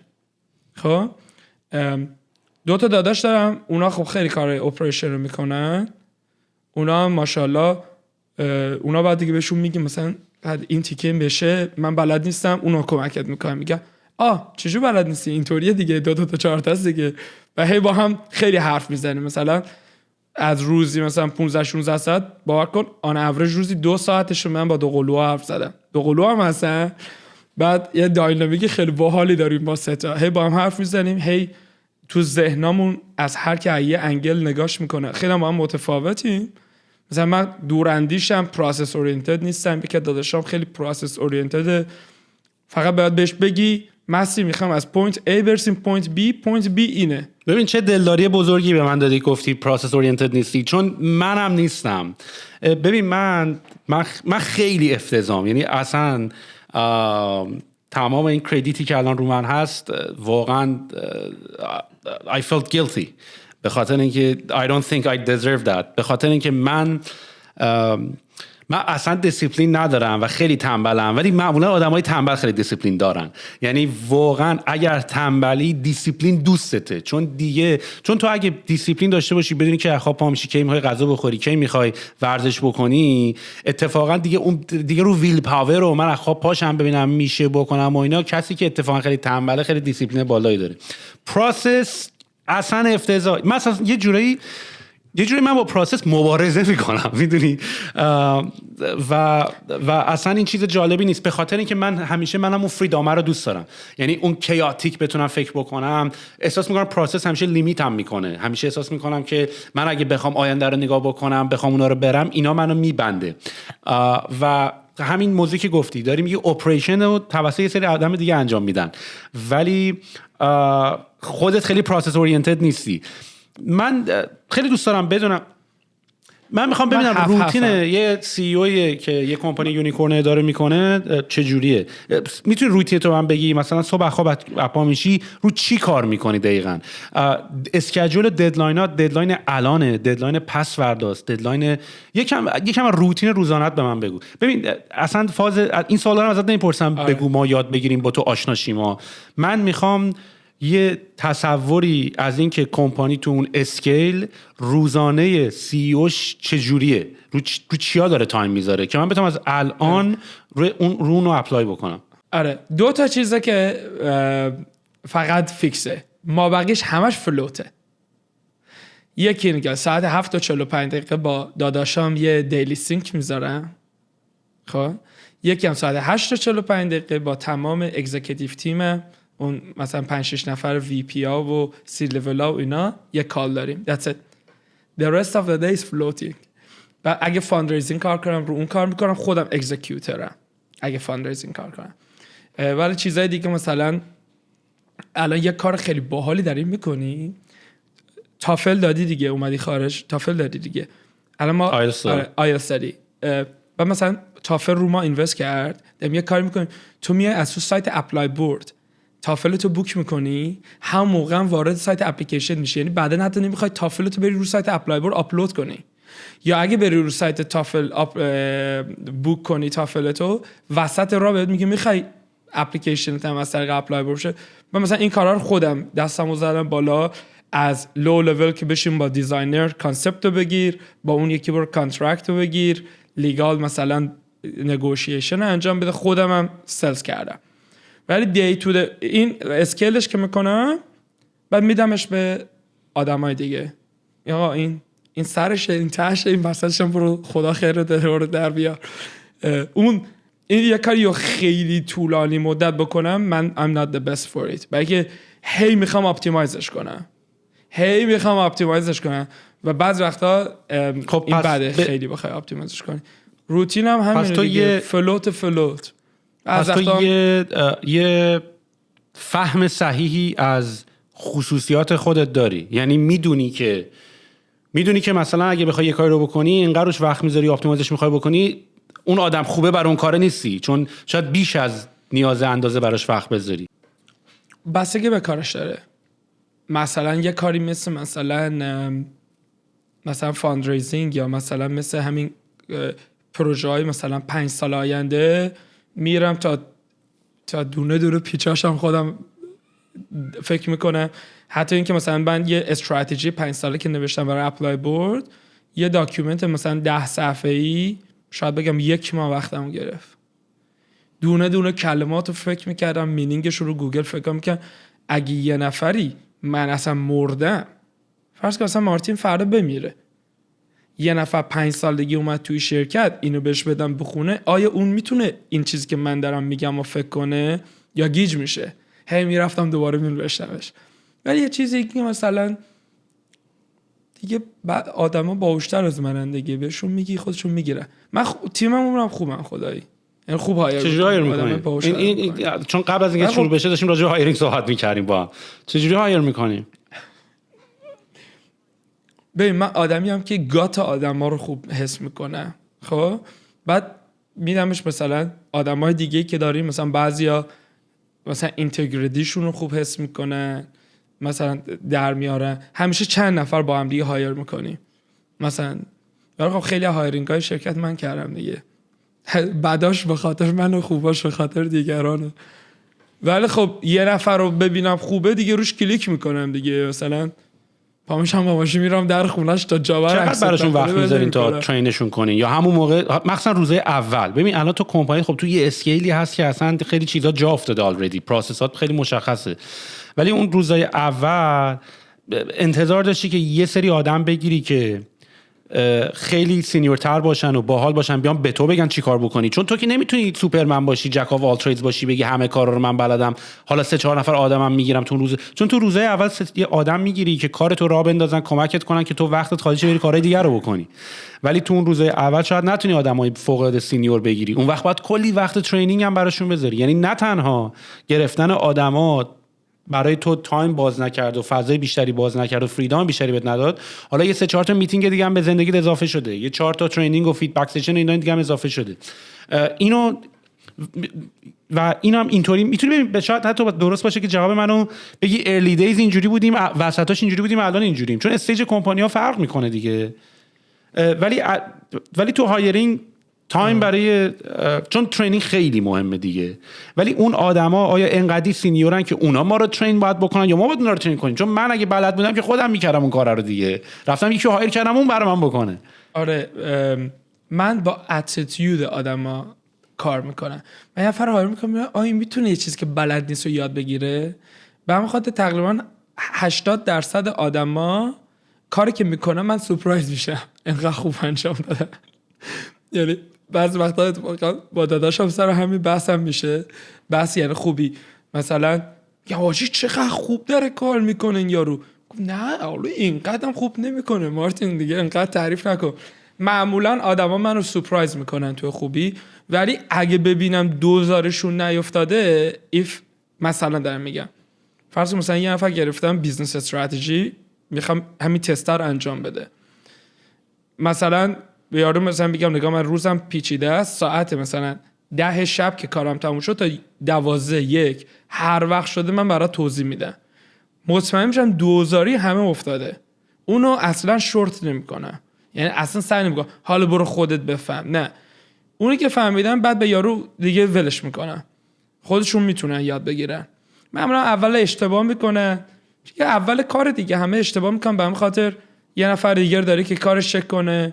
خیلی خودم اولش خب بیشتر بود، الان مثلا روز اول فاینانشال مدل رو خودم درست کردم، دونه دونه سلاشو خودم درست کردم، بعد یکی دیگه اومد بعد دیگه مدل سومی که دیگه درست کرد اینقدر خوب بود گفتم اوکی آقا شما graduated you don't need me anymore خدا خیرت بده.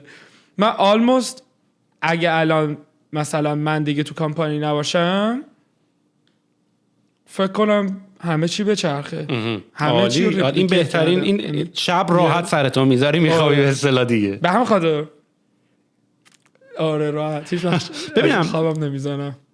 تو خواب خوب میخوابی؟ آره خیلی دیگه دارم سعی میکنم چون یه دو بازه زمانی خیلی زیادی منم شبا کار میکردم الان دارم سعی میکنم دیگه اون کارو نکنم. یعنی مثلا دیگه دارم سعی میکنم خودم بکشم دیگه 10 تو رخت خواب باشم که مکس 11 خواب باشم. میدونی قبلا مثلا تازه 11 12 1 و 2 تازه من تا چند وقت پیش تا ساعت 4 و 5 هم بیدار بودم میدونی. ولی الان دارم سعی میکنم حتی اگه بشه 9 و 10 برم تو تخت. ولی خب خیلی کار سختی راستشو بخوای و سختیش هم اینه که ذهنم نمیذاره بخوابم. یعنی تا چشام میبندم میدونی مدیتیشن اینا هم فایده نداره.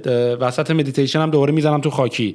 انقدر ذهنم درگیر و یه سری کاراست و هی با خودم کلنجار میرم که اونجا رو باید این کارو میکردیم اینجا رو باید این کارو میکردیم اونجا رو باید این کارو میکردیم.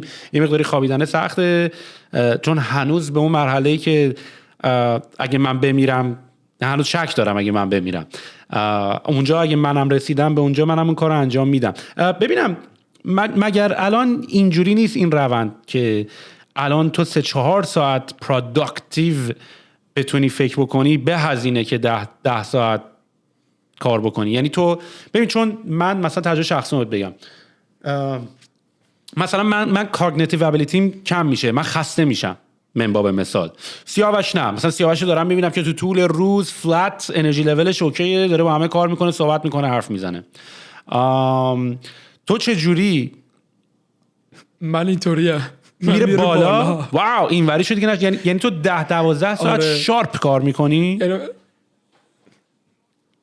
اصلا ببین من ساعت مثلا 10 مثلا ببندم اون لحظه تو سوپرمن بذار ببینم چیزی داری توی استک مثلا توی استکای مثلا از این داستانای اپتیمایز و اینا میکنی رو بادی تو بدنت و اینا.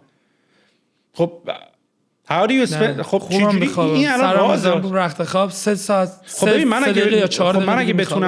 من اگه بتونم پرفورم راهشو بلدم همینو ازت میخوام منم دنبال پس اینم چون به نظر من این سیکرت ساس قضیه است.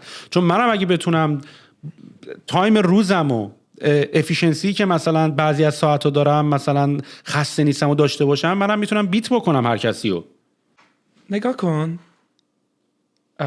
دوست داری این کارو بکنی با هم الان؟ آره اصلا انقدر منتظرم الان ازت بشنوم. خودتو چقدر دوست داری؟ خیلی زیاد. باریکلا. نگاه شخصیت های مثل تو خیلی هم شبیه شخصیت مثل منه. خب ماها خیلی سلف داوتفولی یعنی همه سختی ها زندگی رو به خودمون میگیری و این بعضی وقتا اگه زیاد بشه استرس میشه و وقتی که استرس بشه فلجمون میکنه.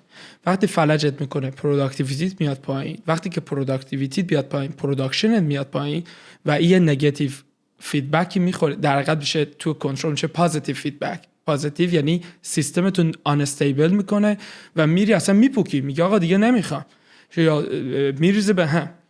کاری که باید بکنین که خود از دوست داشتن خود شروع کن. آقا من طور زندگی میکنم اگه امشب آخرین شب زندگیم بود تمام امروز هم میخوام لذت ببرم. اون موقع دیگه تمام روز بالایی هرچی نشد بگه آقا دیگه this is the best I could do. بعد این وریه که میره من مثلا اونطوری بودم که مثلا شب خوابم نمیبرد اینا اصلا تو دلم همیشه یه چی میچرخید.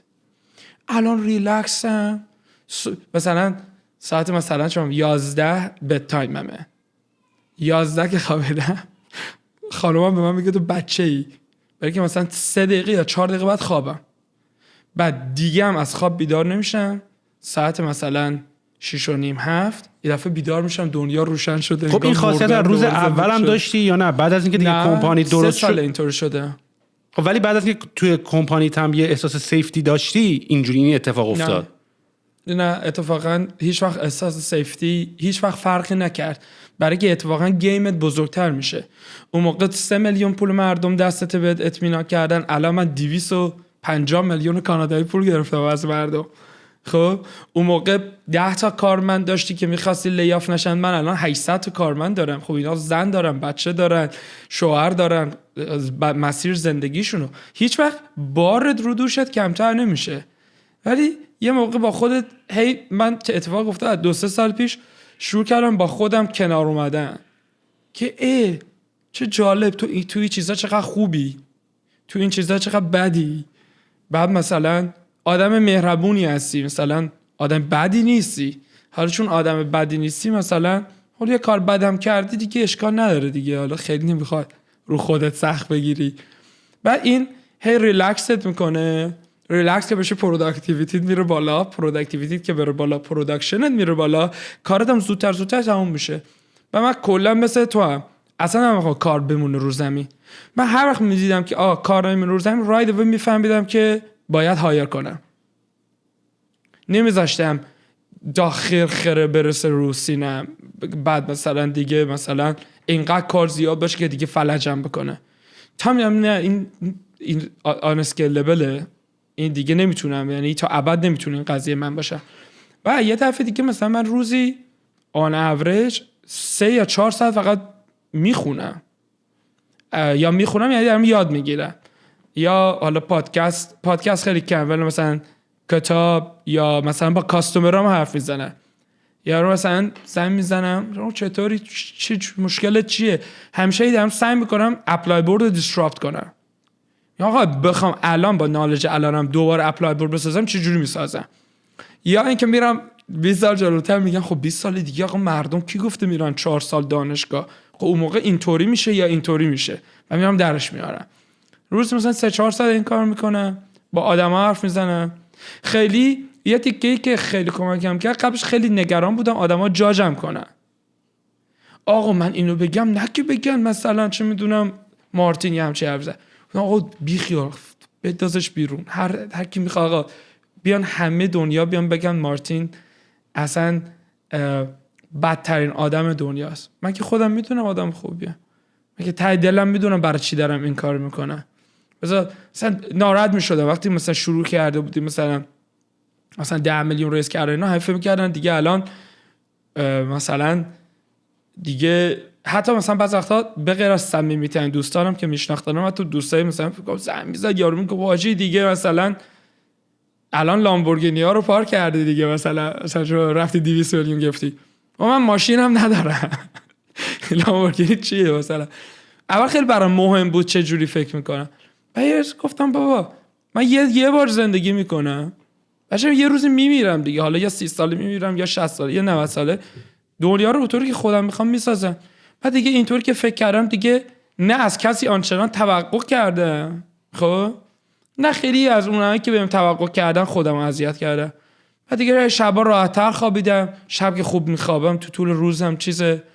بعد آره دیگه بعض وقتا بد میشه دیگه، همیشه هم خوب نیست دیگه. ببین همین رو میخوام ازت بپرسم، یه سوال روانشناسی طور ازت میخوام بپرسم، چون الان توی کالچر انترپرنورشیپ و فاوندری و اینا این ابسس بودن و 10-12 ساعت کار کردن و اینی که انقدر این مشکل برای ما مهمه که تمام زندگیمون رو ددیکیت کردیم بهش، چقدر این قضیه رو درست میبینیم؟ یعنی بقیه زندگی چی؟ میدونی آیا اینو توی یه بازه زمانی داری میبینی؟ دلت نمیخواد بری مسافرت کنی، اصلا بری کارهای دیگه بکنی، همش میخوای تمام وقت رو بذاری مشکلات رو ایلان ماسک استایل حل بکنه آدم؟ آیا زندگی سایدهای دیگه نداره؟ آیا نمیخواد قسمتهای دیگه شو آدم تجربه بکنه؟ آیا نمیخوای بقیه لایف هم که فاز انترپرنورشیپی نداره رو تجربه کنی؟ نمیخوای بری جنگل یه مدت زندگی کنی؟ این سوالا برات پیش میاد؟ آره میکنم، اون کارم میکنم. خیلی جای دنیا رو من رفتم گشتم، ساختم اپلای بورد شانسم بردیم، پروداکتمون چیزه نه خب خیلی هم تایم سپری میکنم اتفاقا سر این کارا. ببین روز 24 ساعته، خب 6 ساعتش بخوابی 18 ساعت میمونه، حالا 12 ساعت کار کنی 6 ساعت دیگه داری دیگه. خیلی هم اینطوری نیست. آخه تو سر پایی بابا، ملت یه نهار میزنن 3 ساعت باید بخوابن، نمیدونم 2 ساعت خستن، 6 ساعت باید مثلا یعنی پروسه اینجوری نیست که یه بند شارپ باشی. آره خب بعض وقتا آدم پایینه، یه دفعه یک میتینگ هم کنسل میکنه، یه چرتی هم میزنه وسط روز. تازه من که شیرازی هم هستم باید این کار رو حتما بکنم. آره فکر کردم دوباره گشتم گفتم آقا زندگی خودمه، واقعا اون کاری میخوام بکنم که دلم میخواد، عشقم میکشه. ببین من واقعا خوشحالم این کاری که میکنم. یعنی وقتی که میبینم مثلا آقا یه نفر میاد تو مثلا میگه آقا شما زندگی منو عوض کردی، یه یارو اومد یه بار آفیسمون گفت من خواستم خودم بکشم. بعد تو فکر بودم داشتم سیرچ میکردم چه شکلی خودم بکشم دردش کم باشه. بعد بیشتر مشکل این بود که اگه خودم بکشم با درد بمیرم یا بی درد بمیرم. مشکل زندگی می بود. تا شما رو اینستاگرام دیدم و گفتم پس من کانادا بکشم، چه فهم بوده حداقل کانادا رو هم بمیری. باباشین هم وضعش خوب بود. گو اومدم حاجی الان دارم جیم میرم، گور بابای کشتن، من با یه دختر شروع کردم دیت کردم. گو حاجی جون من به خاطر شماست، وگرنه من تا حالا خودم کشته بودم اگه ایران بودم. حاجی یه نفر اینطور بهت میگه، فرض کن این پروداکت این موومنته، یا مثلا دانشگاه می چقدر کوالیتی کارشون رو به خاطر کامپیتیشنی که اپلای بورد بین همشون درست کرد آوردن بالا. این میبینم حال میکنه، تا وقتی که بهم حال بده انرژی بده I go for it. خیلی بهش فکر نمیکنم. اون موقعی که دیدم نه دیگه مثلا I never chased money. That's the other thing. هیچ وقت برام مهم نبود که oh my god الان برم مثلا 100 میلیون دلار ثروت داشته باشه. هیچ وقت هیچ کاری باشه که همیشه ذهنم بود نه از اون 14 سالگی که خارزمی کار میکردم همیشه دلم خواست یه کاری انجام بشه. دیگه این کارو بهش فیلین لاف شدم دیگه. خانمم خیلی اوکیه، اونم دوست داره میبینه هپی هستن. ولی خب الانم گفتم خیلی اسکیجول به من دیپندنت نیست. اگه بخوام یه 2 روز اون وسط به قول تو بپیچونیم بریم شمال، میتونم بپیچونم بریم شمال. خیلی هم کار کردیم دیگه، خیلی میکنیم با داداشامون این کارو. مارتین میدونم خیلی آدم بیزی هستی و الانم داری به میگی و اینا که وقتت همش پره. حالا این 2 ساعته رو بر ما پیدا کردی و داریم با هم صحبت میکنیم. دمت هم گرم، خیلی هم حال کردم مطالعات کردن. خیلی همزاد پنداری کردم نسبت به این سری از چالنج‌ها و کاری که تو آینده داریم میکنیم. برای اینکه این قضیه رو رپ اپش بکنیم، به عنوان کسی که یه راه خیلی بلندی رو رفتی و الانم توی یکی از جایگاه‌های ببین میدونم که خودت هم میدونی که اون یونیکورن بودنه نه خیلی قرار غروری بخواد برای آدم بیاره، جز اینکه ریسپانسیبیلیتی بیشتری داری و با یه سایز گنده‌تری و با ریسورس بیشتری داری کار میکنی، چیزی بیش از این نیست. ولی به هر حال یه مایلستونیه. به هر حال یونیکورن بودن کمپانی، اونم تو والیویشن $2 بیلیون یا حالا 1.4 2 بیلیون کانادایی، به هر حال it's an accomplishment that you already granted yourself. چقدر سوالم ازت اینجوریه که اگه بخوای رپ اپش بکنیم برای کسایی که حالا دارن شروع میکنن یا تو سایز ما وسط بازیم یا هر جا که هستن، چیزی بوده که تا الان کمکت کرده، طرز تفکری، جمله‌ای، ادوایزی، چیزی که تا الان کمکت کرده اینجوری فرش تا الان بیای جلو؟ آره که اتفاقا یادم اولین باری هم که با سیاوش، یعنی بعد از اینکه اینوستمنت تموم شد با هم صحبت کردیم، من یه جورایی سیاوش رو فورس کردم که این کارو بکنه برای شرکت شما. میشن برای چی داری این کار میکنی؟ start with why. آقا برای چی داری این کار میکنی؟ چی کاره ای؟ زندگی چرا داری این کار میکنی؟ تا وقتی که نتونی خودت با خودت کنار بیای سر میشن، نمیتونی 10 نفر دیگه هم با اون میشنت همراه کنی، نمیتونی 1000 نفر دیگه هم با اون میشنت همراه کنی. من این کار تنها کاری که افتخار میکنم از کاری که کردم این بود که اگه الان تو از 800 نفر اپلای بورد هر کدومو بگی why are you guys doing this، میگه برای که education is a right not a privilege. همه آدما they say same thing. و این خیلی برای من مهمه که آقا ما هدفمون اینه که این دنیا رو اینطوری عوضش کنیم. چیزی که من به همه پیشنهاد میکنم و منم اینو بلد نبودم، یه منتور به من یاد داد، یکی از اینوستورام به من یاد داد. روز اول من گفت او اینیم، پروداکتمون اینه، اینقدر کاستمر داریم، تمام گفت why are you doing this؟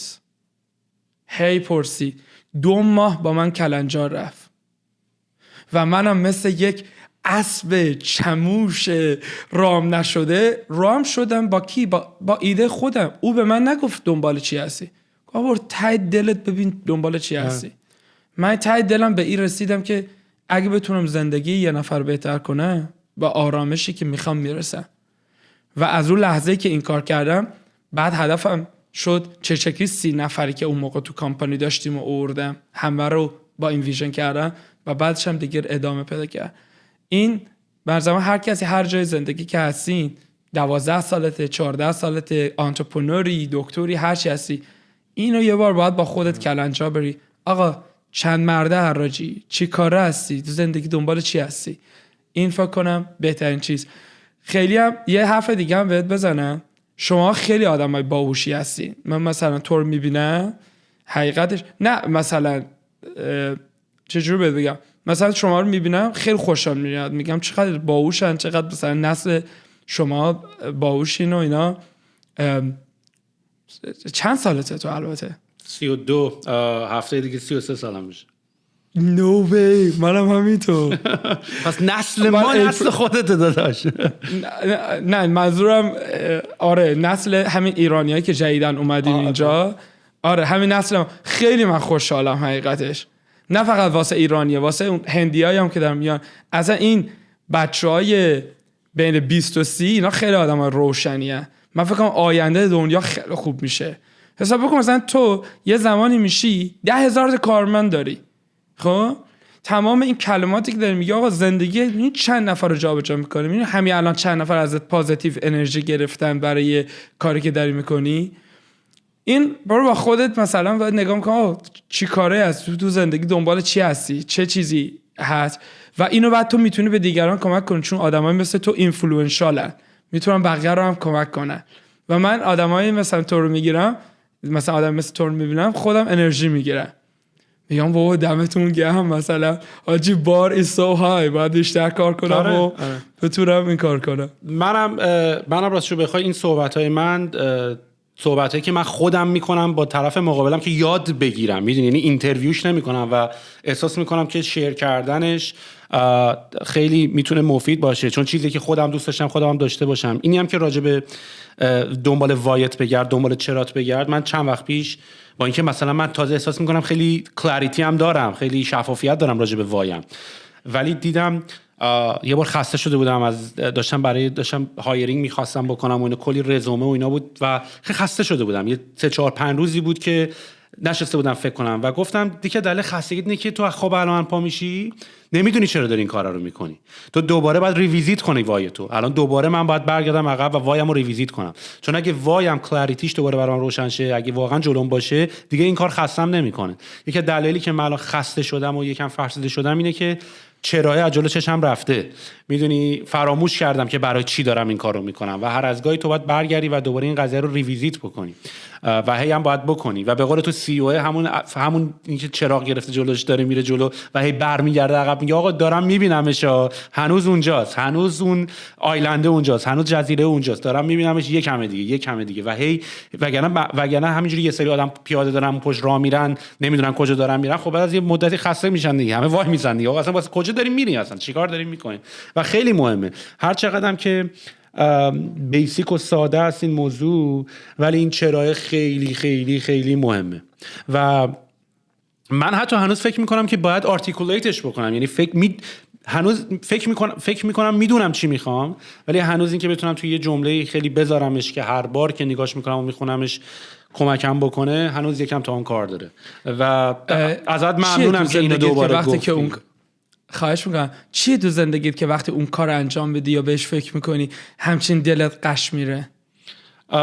ببین من الان در حال حاضر کمک کردن به آدما برای اینکه پتانسیل خودشونو آزاد بکنن شده یکی از پشنام. قبلا این نبود، ولی الان مثلا من به واسطه ترایب فکر میکنم که ببین چطوری شاپیفای اینا اومدن، نسل جدیدی از آدما راحت اومدن آنلاین شدن، اومدن مغازه‌هاشونو، کسی که داشتن استراگل میکردن با ریتیل و با اینا، و من احساس میکنم که توسط ترایب ما نسل جدیدی از انترپرنورها رو آنلاک میکنیم که لزوما چون من احساس میکنم الان آدمایی که تو تکن یکم پریویلیج شدن، شانسی، میدونی، به خاطر اینکه یکم دست و بالشون بازتره با این تکنولوژی اینا کار کنن، یه سری کار رو انجام بدن، و بقیه که مثلا تو این دنیا نیستن یکم جا مونده. و من احساس میکنم که مثلا به واسطه ترایب ما میتونیم یه نسل جدیدی از انترپرنور رو دوباره آنلاک کنیم، یه پتانسیل خوابیده‌ای که هنوز آزاد نشده رو میتونیم آزاد کنیم، و این الان برای من خیلی جذابه. اصلا میگی از صورتت میشه فهمید که حالت خوبه. من همش تو زندگی پوینتم می بود که من یه بار رفتم آفریقا، سیرالون، 20 سالم بود و معنای فقر رو فهمیدم. خب بعد اونجا که برگشتم ایران 3 ماه سیرالون زندگی میکردم. خب وقتی برگشتم ایران گفتم حاجی خیلی ما وضعمون خوبه خدایی. آره. برای همه تو ایران هم فقط نگاتیو حرف میزدن. من اومدم گفتم حاجی خیلی وضعمون خوبه. از اون موقع فکر کنم این قضیه کمکم کرد که بگم آقا من فقط میخوام یه کار کنم که هر روز حالم خوب باشه. به همین خاطر تو هم حال میکنی دیگه، حال میکنی که با دیگران کمک کنی. آره. اون حالتو خوب میکنه. و یه مقداری یه بار زندگی که بیشتر نمیکنیم که با یه کار بکن حال کنی. و این پریویلیج بودن رو I don't take it for granted. احساس میکنم یه ریسپانسیبیلیتی هم اتفاقا بر دوشمه الان. حالایی که تو پریویلیج بودی، حالایی که تونستی خودتو برسونی به یه جایی که یکم رو پای خودت بایسی، این نه تنها منو قره به اصطلاح نمیکنه یا غرورمو بالاتر نمیبره، بلکه یه فشاری رو رو دوشم احساس میکنم که الان من به واسطه این پریویلیج بودن باید کمک کنم که بقیه هم بتونیم همه با هم دیگه آنلاک بکنیم و همینجوری بریم جلوتر. یعنی شاید ریلکس تر بودم اگر یکم مثلا نادونتر بودم به اصطلاح، ولی هست و دوستم دارم و خدا رم شاکرم که اینجوریه قضیه. اصلا باریکلا. الان میگی آدم حظ میکنه که چه قشنگ کیف میکنه، کیف کردنت. ادامه بدین. شما هم خیلی چیزین برای ما هم دعا کنید که ما بتونیم کارمون رو خوب انجام بدیم. I need a lot of luck. خیلی کار سختیه خدا وکیلی. آره. اصلا من موندم ببینم چه شکلی اینا مثلا کمپانی درست میکنن 10,000 تا خیلی سخته. یا مثلا کمپانی طرف درست میکنه مثلا 25 میلیارد دلار فروششه. باید یه انرژی عجیبی باید یه انرژی عجیبی داشته باشی و واقعا باید یاد بگیری که چجوری خودتو موتیویت نگهداری. همش تو همونه. باید یه جوری سیستمی یه کاری با خود بکنی. یعنی از الان باید فکر کنی که آقا من یه کاری نکنم یه سال بعد اگه هیچی به هیچی هم نبود و اتفاق خاصی نیفتاد یهو من موتیویشنم باید دست بدم. میدونی من باید همیشه بتونم انرژی لولمو بالا نگه دارم. و یه چیز دیگه هم بگم، سر ساعت و اینا صحبت کردیم، آدما با هم خیلی فرق میکنن. من مثلا داداشام استایل کار کردنشون، ساعتشون اینا با من فرق میکنه. خیلی فکر نکن چون حالا یه نفر دیگه اینطوری کار میکنه تو هم باید مثلا اون مدل کار کنی. بعضیا مثلا صبح زود حال میکنن کار کنن، بعضیا مثلا شب کار میکنن، بعضیا میتونن ساعت خیلی طولانی کار کنن، بعضیا مثلا بریک اوت میگیرن، خیلی کاندنس یه کاریه که باید تو 8 ساعت بکنن تو 4 ساعت کار میکنن. خیلی باهاش سعی نکن سر این قضیه کلنجا بری. هرچی عشقت میکشه. This is your life buddy. تو واسه زندگی کردن خود به هیچ کی نیاز نیست جواب بدی. آره دقیقاً. خیلی موافقم. به خودت هم حتی نیاز نیست جواب بدی. هر کاری دلت بخواد بکن. آره این به نظر من این راز قضیه هم همینه. اینو باید بهش با این طرز تفکر باید به آرامش برسی. دمت گرم. یک دونه تشکر مارتین، خیلی حال دادی توی این بیزی اسکیجول یه وقت به ما دادی و مطمئنم که برای خیلیا مفید خواهد بود و براشون کمکشون خواهد کرد و اینکه بازم این کارو بکنیم. حتما من خوشحال شدم با صحبت کردم. دمت گرم پسر. با دوباره صحبت میکنم. قربونت برم. موفق باشی. خداحافظ.